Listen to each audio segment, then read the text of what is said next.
Picture this for a second. Center court has gone dead silent. The kind of silence that only happens when a crowd of 20,000 people already knows the news is bad before the scoreboard confirms it. 6-4, 4-6, 6-3. Jasmine Paolini has just won. And the girl who lost, 21 years old, from Manila, turns around to face the stands, raises both hands over her head, and folds her fingers into a heart. The place erupts. Not a polite golf clap. A roar. Because for 2 weeks straight, this player had been doing something nobody expected from a 29th seed who'd never been past the third round of a major in her life. She'd been staying behind after every single match to sign autographs until her hand cramped, and losing was not about to break that habit. Now here's the part that turns a fourth-round exit into the single biggest storyline of the entire tournament. What she did in the 90 seconds after that heart gesture is the reason we're still talking about her a week later, and it's the reason I want to ask you directly, was Alex Eala the real story of Wimbledon 2026? Bigger even than whoever actually walked away with the trophy, or is that just Filipino pride shouting louder than a scoreline ever could? Let's rewind 7 days, because none of this looked remotely possible when it started. Eala walked into the All England club as the number 29 seed, and more importantly, as the first Filipino player, man or woman, to ever be seated at Wimbledon in the Open era. That alone is a headline. But by the 4th of July she had done something that headline couldn't hold. She'd beaten the defending champion IGA Swiatek on center court in a match that took over 2 hours, closing it out 7-6 in a tiebreak that went to extra points, then 6-2, in front of a crowd that had lined up before sunrise just to get a seat, and by the end of it that very British stadium was singing in Tagalog. 2 days later came Jasmine Paolini, and Paolini wasn't there for the atmosphere. She was there to settle a score.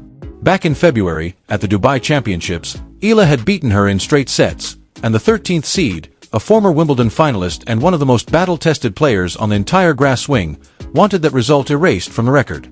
The heat on court that day pushed past 30 degrees, and Eala's second serve, which had already been a talking point all tournament, was floating across the net at speeds that made commentators wince. Paolini took the opening set, 6-4. And here's where this could have turned into the story we've all seen 100 times before. Talented kid has a great run, hits a wall against a more experienced player, loses gracefully, gets a nice mention on the highlight reel, and by the following week nobody's talking about her anymore. Except Eala didn't let it go that way.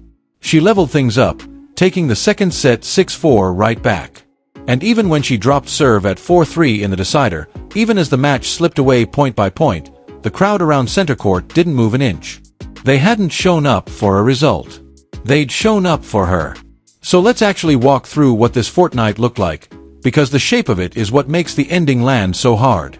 Round 1, the 30th of June, tucked away on court 12, about as far from the spotlight as you can get at Wimbledon. Eala beat Renata Zarazua in straight sets, 6-1, 6-2, and according to people who were actually there, that outer court, which normally seats a few thousand people at most, felt like a semi-final crowd. She stayed after. She signed for everyone who wanted one. Footage of it started circulating online, a 29 seed on a side court working the barrier like she'd already won the whole thing. Round 2, the 2nd of July, she beat Australia's Maya Joint after dropping the first set, coming back to win in 3. In her on-court interview afterward she mentioned, almost as an aside, that it happened to be her coach's birthday. Her coach is Spanish, a man named Joan Bosch, someone the crowd had never met in their lives.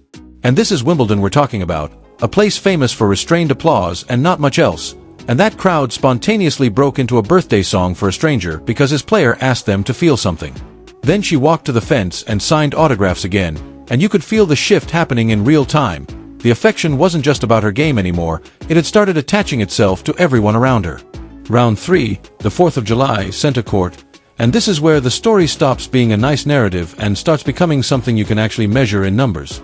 She took down the defending champion. And according to reporting from The Guardian, the highlight reel of that single match pulled in 1.2 million views on Wimbledon's own YouTube channel before she'd even played her next match.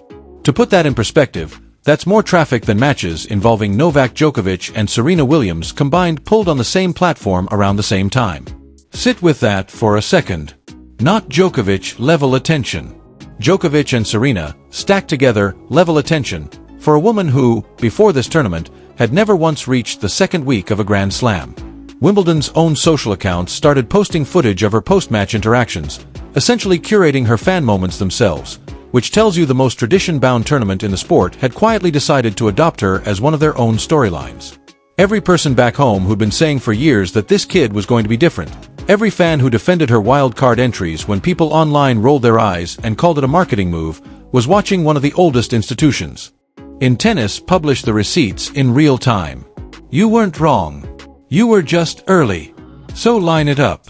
Monday on an outer court nobody was watching. Wednesday with a birthday song sung in a language most of that crowd didn't speak. Friday taking down a defending champion on the lawn she'd apparently decided was hers. And then Sunday, heart-shaped hands walking off after a loss. 4 days that quietly redrew the map of women's tennis, and the country she represents was already treating the whole run like a national holiday before any of that happened. President Ferdinand Marcos Jr. put out a public statement praising her as an inspiration for the country's youth and calling her performance world-class, and watch parties started popping up across the Philippines, entire arenas filling up just to watch a tennis match on a screen. When a sitting head of state is publicly commenting on a fourth-round result, that's not really a tennis story anymore, that's a cultural one. Then came the loss to Paulini. Then came the heart hands walking toward the tunnel. Then, that same night, a post on Instagram, where in her own words she called it a tough loss but said she wanted it out there as a reminder that living out your dreams is worth celebrating even on the days it hurts. That was the emotional peak of the whole thing. The moment she made it clear the scoreboard didn't get to decide what her fans carried home with them. And it wasn't just fans reacting either. Billie Jean King, a woman with 12 Grand Slam singles titles and 39 majors combined across singles and doubles, the person who fought to get women paid fairly in this sport before most of the tour was even ready to have that conversation, posted a photo with Eala just hours after the Swiatek win, calling her an inspiration for kids across the Philippines and around the world.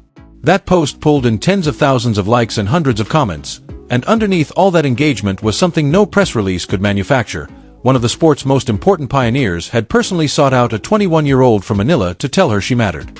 And in the royal box for the Paulini match sat Roger Federer, arguably the most beloved ambassador the tournament has ever produced. They're watching a match that, on paper, was just a fourth-round encounter between a 13th seed and an unseeded upstart. When names like that start orbiting your run at a major, you've crossed a line. You're no longer a story tennis is discovering, you're a story tennis is actively following. And the ripple effects are already showing up in concrete ways. The Philippine Sports Commission has confirmed plans to bring a WTA event to the country, a direct response to the demand her run has generated. This is a nation with essentially no professional pedigree in the sport, and it's now getting a spot on the tour calendar because one player redrew the map almost single-handedly. Think about what that means for a diaspora spread across the globe, in Dubai, in Los Angeles, in Sydney, watching a young woman from Manila fill stadiums in a sport their home country has never seriously invested in. That's not just fandom. That's identity finding somewhere new to live. And the next chapters are already on the calendar. The North American hardcourt swing is coming up next month, where Eala is projected to enter a WTA 1000 event as a seeded player for the first time in her career. Then the US Open, where she's already confirmed an exhibition against American teenager Iva Jovic, meaning the kind of rivalry tennis has been waiting for is about to get broadcast in front of the biggest audience the sport has all year. And whenever that Philippines WTA event finally lands a date, don't be surprised if the celebration around it is visible from orbit. Now, to be fair to the result itself, she wasn't the better player on that court against Paulini. She wasn't the more experienced one either. Her serve, when it broke down, was dropping into speeds you'd expect from a recreational player, not a Grand Slam quarterfinalist. She led that third set on her own serve and still couldn't close it out. And when reporters asked her about it afterward, she didn't dodge the question or make excuses. She said plainly that her serve wasn't where it needed to be that day, that everyone has days like that, and that she doesn't expect to play her best tennis every single time she steps on court, because that's simply not realistic. Then she said something that's probably going to follow her fans around for the rest of this season, about never giving up and playing every single point like it's the only one that matters.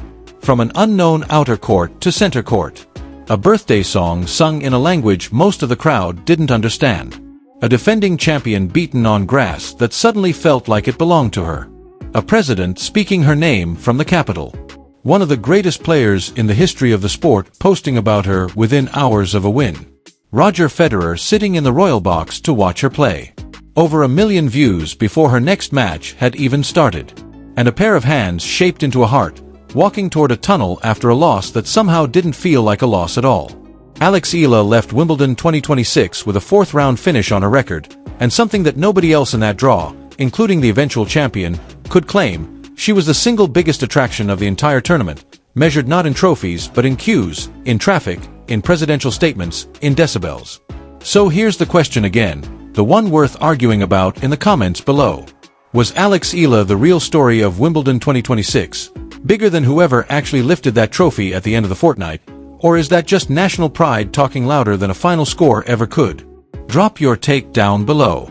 And while you're there, tell me where you think she finishes at the US Open next month. If you've been following her career since before any of this was easy to predict, since the days when telling your friends she was going to matter felt like you were the one arguing an uphill case, this is exactly the kind of channel built for people like you. The next chapter starts at the Canadian Open, and I'll see you there.